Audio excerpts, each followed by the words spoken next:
everybody? Welcome back to the MMABreez. Today, I'm talking with the Bellator bantamweight world champion, Raufeon Stots. He's got a huge bout coming up here in December against Danny Sabatello for the championship and also $1 million. How are you feeling, champ?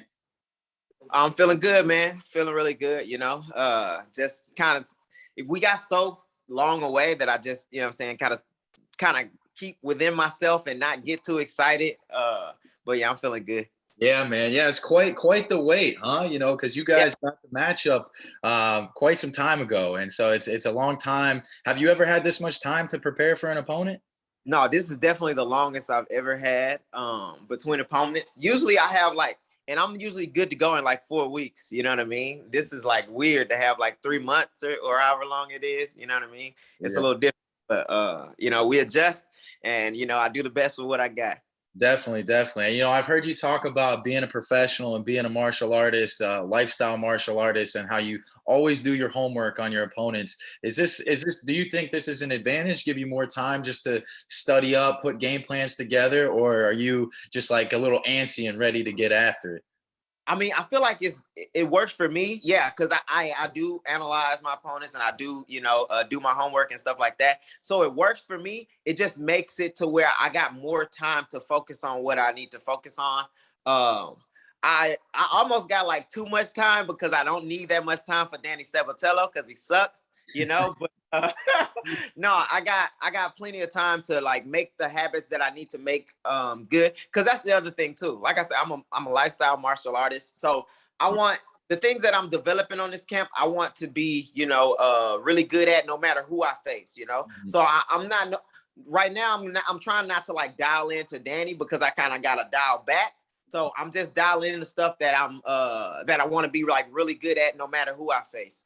So yeah. I feel that. That makes sense. I mean, yeah, because Danny, obviously you're a well-rounded fighter. You have experience. You have, I believe, 2 national championships at D2 in college, and so you're not a slouch when it comes to wrestling at all. Most people that know Danny knows that that's kind of his forte is wrestling. But all this time to work on wrestling, do you see any threats coming from his way when the wrestling exchanges happen? How do you think that's going to play out? I give him the benefit of the doubt. I'll say if best case scenario for him is he's better at me than wrestling. That's best case scenario. I don't see that happening, but I'm giving him the benefit of the doubt in like training. So I'm getting into positions where he might have the upper hand, or he might be better positionally than me, and I need to work from those positions. But even if he's better at wrestling and better at getting these positions, there's no way, with my techniques and how I analyze the fight, there's no way he's able to keep me in those positions. There's no way he's able to make me tired in those positions or damage me, especially damage me in those positions. So I take that like kind of for what it is. He might be better than me in grappling, or I shouldn't say he might. I'm going to give him the benefit of the doubt of being better than me in grappling. I might get to the fight, and which I'm pretty sure I'm a better grappler or better wrestler than him, but I give him the benefit in training so I can build like good training habits or whatever. But I mean, that's literally the only place I see him, being able to impose his will in any way. And especially when I set that down, like the best thing you good at, and when I set that down, I'm like, I can't wait to see what he's like when he can't do what he want to do. That's almost what I can't look for. Like, of course I'm gonna hurt him. Of course I'm gonna open him up. Of course I'm gonna cut him. I'm gonna demoralize him. But what I can't wait for is that moment that he realized, like, fuck, this is more than I bargained for. That's what I can't wait for. That's definitely something to look forward to. I mean, what you're obviously so confident. You're an experienced, decorated martial artist. Not to say Danny's not, but he's a little bit more new on the scene. He doesn't have the same. I mean, if you look at your last 2 bouts, or a couple of your last 3 maybe, but when you had beat Magomed and you beat Juan Archuleta, 2 of the very best guys that you could face, right? And you took them out. Is that where you draw your confidence from? What makes you so confident in this bout leading up to Danny Sabatello? So kind of like how I train, even before the Magomed, I had extreme confidence in myself because I train kind of like nobody else that I know. Are we still there? My bad. My Oh, battery yeah. was. All right. Yeah. Yeah. I train like nobody else train, and I've been around, you know, the elite of the game. You know, I've came up under like Tyron Woodley and Ben Askren and Sergio and Anthony Pettis. You know, so I know, you know, kind of like what they do, how they train, and I feel like I do a really good job. You know, in training, I'm one of the best, like mentally, physically, you know. So I draw a lot of inspiration, or I draw a lot of confidence from that. I also draw a lot of confidence from kind of how I do, you know, in training and in fights, you know, or like how I do in past, you know, and like kind of what people are able to do with me, how I perform when like the chips are down, how I perform when people are like, you know, like if I'm in a start-based situation and I'm supposed to be tired, like how I think and how I perform when the chips are, you know, everything's stacked against me. So like I draw confidence from all that stuff, because this is how I feel. Like going into this fight, even if I'm at my worst, I'm gonna beat the shit out of you. Like at my worst, you know what I mean? So and I know that, and I'm confident in that, and I'm, you know, I'm one with that. So that's kind of how I draw confidence. Yeah, amazing. I mean, something you touched on is, you know, you work with a lot of decorated names. You know, obviously you have one at your weight class with Sergio, you know, and he Yep. unfortunately had that injury with the and had to fall out the tournament after such a great win for the title. In the past, you know, you said, you know, you're not going to face him unless it was for a title. Yeah. Is he still helping you prepare, you know, in your corner as you're doing this? Is he still injured? Have you guys talked about what might come to fruition in the future, or how does that relationship stand right now? Yeah, so right now, actually, I've moved from Wisconsin since like last August. So I'm here in Houston, Texas, training. I've kind of, or actually since the last fight, we haven't necessarily trained together because we're supposed to fight each other. So from that point on, we haven't really trained together. But he was helping me all the way up until pretty much I had to fight him, you know. So with that Magomed fight, he was coming in. He didn't have a fighting schedule. He was coming in, giving me looks for that. And as far as like the relationship, Serge is always gonna be my boy, you know, and it's never gonna be a time where I'm like, man, I can't wait to freaking fight him. I feel like midway through the camp when I was supposed to fight him, I was wrapping my head around, okay, I can fight him, you know, it's not the end of the world, you know, one of us is gonna lose. But I got to look out for my family, you know, at the end of the day. So I got that like wrapped around my head. So now I feel like, because I moved away and I'm training, with guys like Adrian Yanez, Matt Chanel, Cameron Smotherman, and guys here in Houston.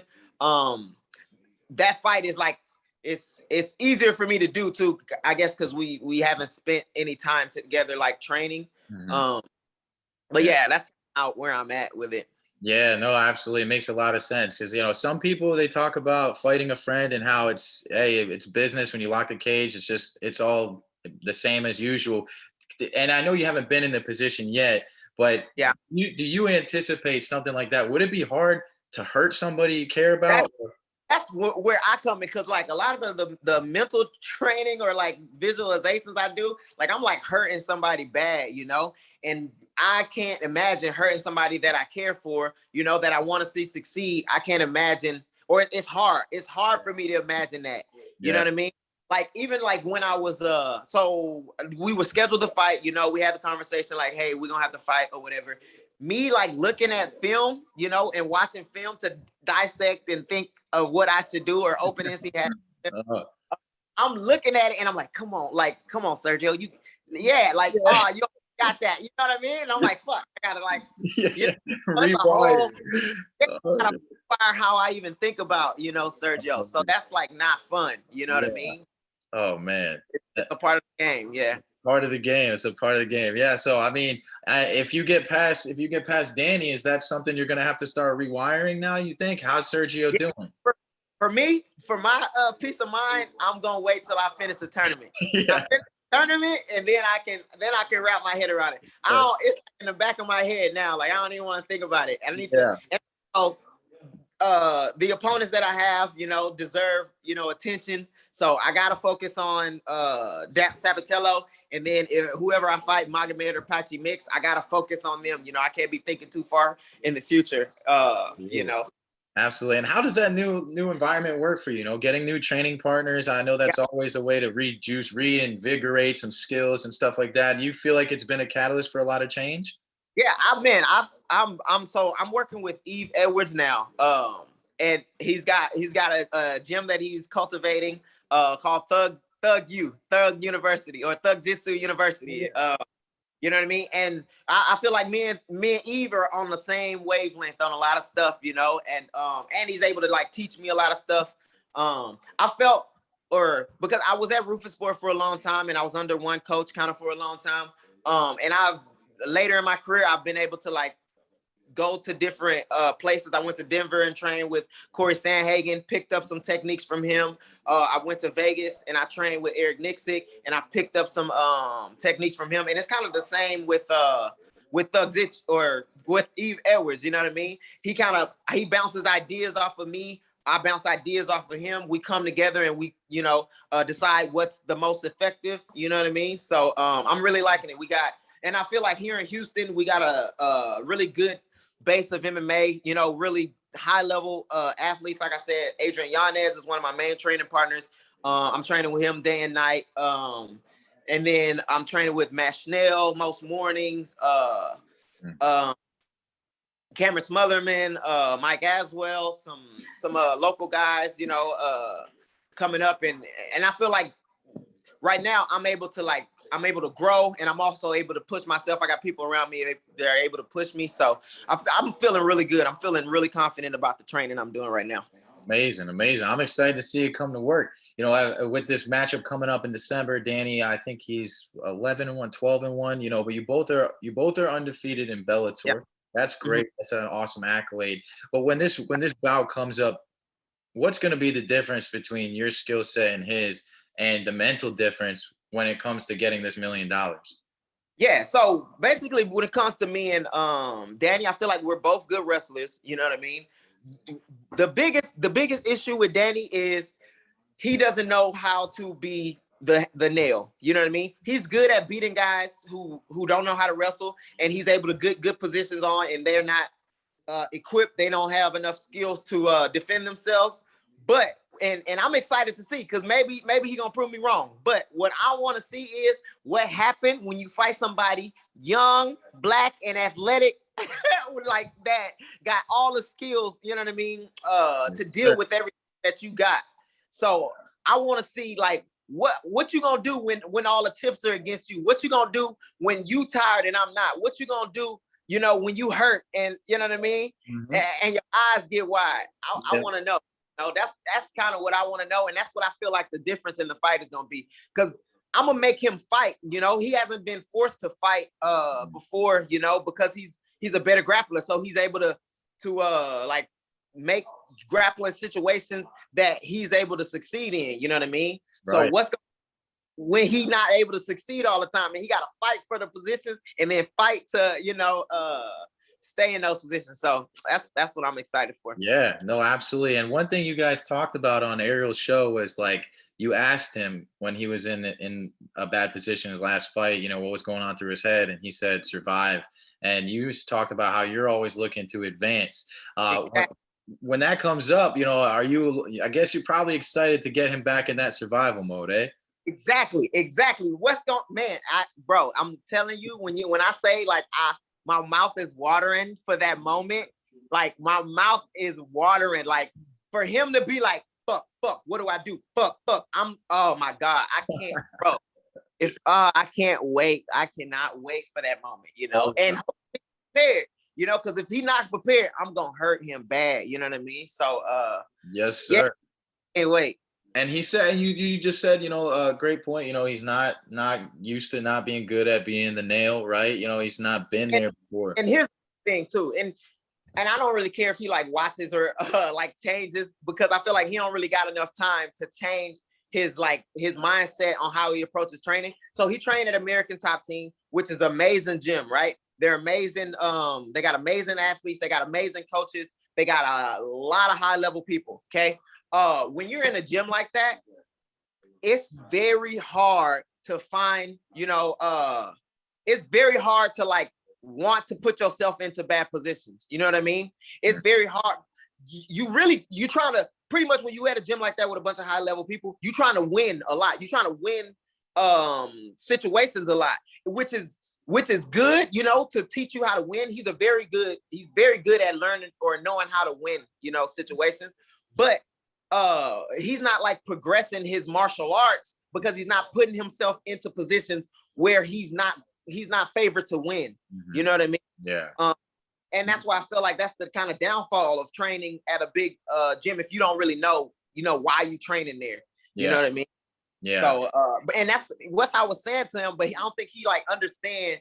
You know what I mean? He's like, man, I'm at the best gym in the world. Okay, you at the best gym in the world, but are you getting what you need? You know what I mean? These guys, they're getting what I mean. The high level people that know, what they need to progress as a martial artist to get better.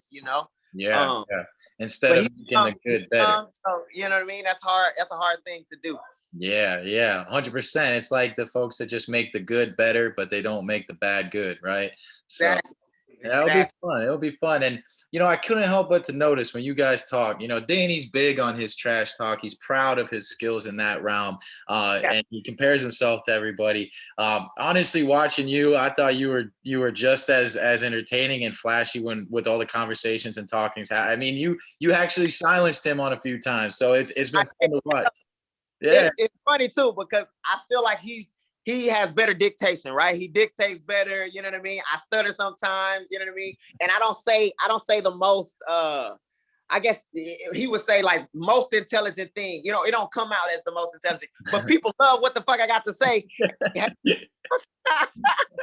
was great. It was great. Yeah. I couldn't help but to notice, even he would laugh and smile at some of the stuff you said. I mean, is there like, even though I know you guys can't wait to put it down, is there a chance in hell that you guys, after this is all good and done and you have the fight, is there a chance that you guys, shake hands or crack a beer together somewhere in Connecticut, or what do you think that looks like when it's all said and done? At this point, I don't think so. I don't think so. But it's not like I wish bad on his family, or I wish him, you know what I mean? I said in one of the interviews, if he got hit by a car, I wouldn't care. You know what I mean? It's like, I don't want him to get hurt. You know what I mean? I don't want to, like bad to fall upon him. You know what I mean? But it's at the point now where he said too much stuff to where I want to make you eat your words. You know what I mean? So I'm not gonna give you that out afterwards and be like, hey man, good job. No, I want you to eat them words. I want you to sit with them words for a little bit. After you sit with them words a little bit, and then you come back maybe a little humble, maybe, you know what I'm saying, we can share a beer or something. But I don't see right now. I ain't definitely not after this fight. Yeah, he's got some work to do, eh? Yeah. Hell yeah. That's good. If beating Danny, is that going to be one of the most satisfying victories of your career? Maybe not the most, Look, Juan's a great fighter. Magomed, great fighter. No disrespect to Danny. Those got to be some really good feeling wins. But with this animosity, how would you rank it in your win? With the animosity and even like where we're at in the tournament, I would say this would be the most, it's the most satisfying. Like the Magomed would probably be the most, it's like satisfying in a different way. Like, I was able to accomplish a lot, I feel like, with that win, or even with Juan Archuleta, like I was able to accomplish a lot with that win. But this one is just like I told you so, like the freaking, like, man, you've been talking all this shit and now you got to pay what you owe, So that's gonna be satisfying in that respect. Absolutely. After this tournament's done, what is the next step for you, man? What do you see next for Mr. Stots in Bellator, weight classes, opponents? Is there anything you're eyeing, or are you just totally living in the moment right now? Yeah, I'm living in the moment, but I'm definitely looking, toward the future. After the tournament is done, I think Sergio deserves a what do you call it? Unification bout, So if he's up for that, that's probably what we'll do. After that, I don't know, like the sky's the limit. I said I want to fight like every single body in the top 10, of Bellator. I want to fight the who's of Bellator. So yeah, I'm gonna just keep going down the list, I'm not like a guy. I don't feel like I want to like jump weight classes. Like I don't feel like that holds as much weight as like cleaning out the division. Like after I clean out like what Volkanovski is doing, like after I clean out the division, then maybe I'll like jump weights and stuff. But I want to prove that I'm the best, 135 in the world first. Absolutely, man. No doubt about it. And with that being said, do you feel any pressure to like put on a hell of a show when you fight Danny? Do you think you need to finish this guy? Do you want to finish this guy, or yeah. I want to hurt him bad, and I want him to quit in some fashion or the other. If I don't really care how it is, I was thinking about that. Like, would it be more satisfying to get him to tap and get him to say that he had enough, or the ref pulled me off? Which I don't know if it really makes a difference. I'm definitely finishing this guy. I'm definitely getting this guy out of there. For me, it won't be a win unless I do that. But yeah, I don't think it really matters how I do it. Okay, interesting. I mean, I always love asking people. You kind of answered it right there. Like, what's more of a satisfying win? A submission, a TKO? Is it or kind of how you put it? You just want to get the guy out of there. Yeah, TKO feels good because I get to just let something fly on him until he or he can't. What's the name? And then I know there's some lasting damage. That's also kind of what I want to do. I want to kind of put holes in his face and leave some lasting damage. You know what I mean? So if I can break something, if I can, make him incapable to fight for a couple, for half a year or so, like that'd be pretty satisfying because it's like you can't say nothing. But then also being able to tap and make him, submit. I feel like it's just a different. It's different types of shit talk I can do. I can like you want it out.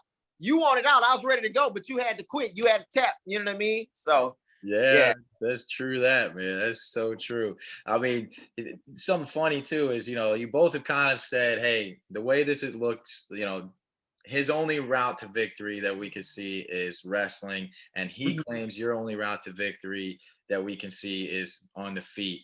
Yep. Where do we think this is actually going to take place? Is it going to be on the feet? Is it going to be on the ground? Mix of the both? I think it's going. So, and that's one thing that I pride myself in is like dictating kind of where the fight is. So it's going to depend on what I feel like that night, to be honest. I feel like, people don't like realize this, but I'm like one of the best grapplers, I feel like in the world. I'm one of the best grapplers in the world.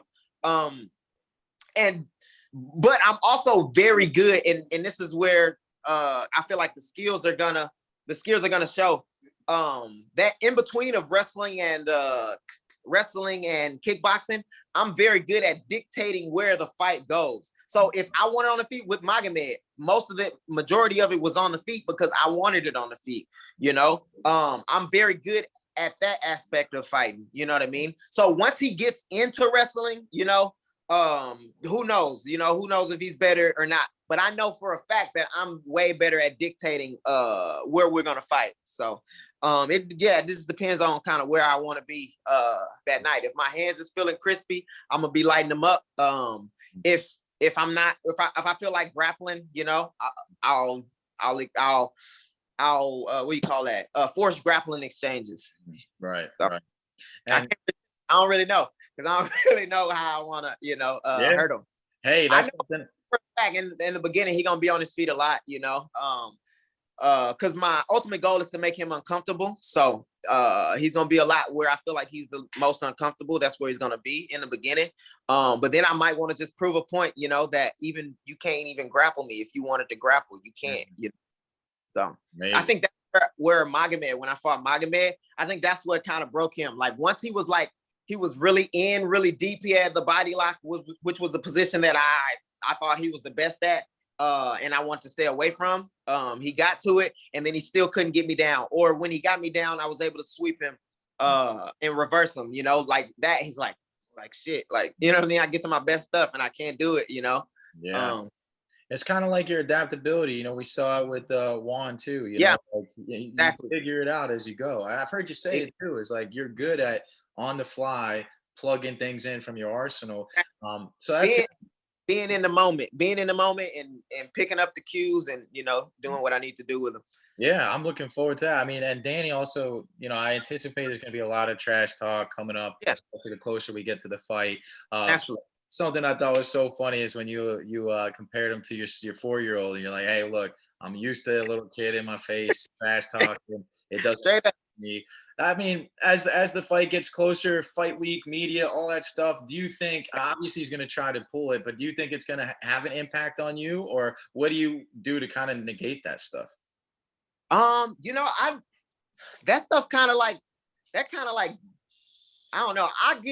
I'm ready to go after stuff like that, you know. And I just use it, you know. I do need to like kind of check my, what do you call it, adrenaline and stuff like that. But I've been fighting for a while now, and I'm like the big moments and the stuff like that don't really affect me. I'm pretty good at like dialing in to the task at hand. And yeah, I'm not gonna the fight preparation and the regardless, there's a lot more trash talking, but like my pre-fight rituals, my, you know, how I'm out in the cage, how I approach fighting, that's all the same, you know. It's just like kind of when I'm shot or I'm kickboxing, right? So I can throw a punch or whatever, but I can like put more intent on a punch at the end of it. Like it all starts the same, but at the end of it, I'm doing a little more. That's all that I'm really doing when I'm kind of fighting somebody that I don't like. At the end of the strikes, they got a little more umph on them because, you know, I don't like you a little more. You know what I mean? Everything else is kind of the same. Oh, that's awesome, man. That's awesome. I appreciate you carving out the time. I won't cut you. I won't hold you too much longer. But hey, why should everybody tune in to you versus Danny Sabatello for the Grand Prix, the finale in Bellator? Man, if you like good old fashioned two people that don't like each other, have different views on who thinks who is what, tune into this fight. Danny Sabatello is usually in boring fights, but I'm one who never is in a boring fight, and I guarantee you that I'm gonna put at least one hole in his face while we're fighting. So if you into that type of stuff, tune the fuck in. We really appreciate you hopping on the show. No problem, bro. Thanks for having me. Yes, sir.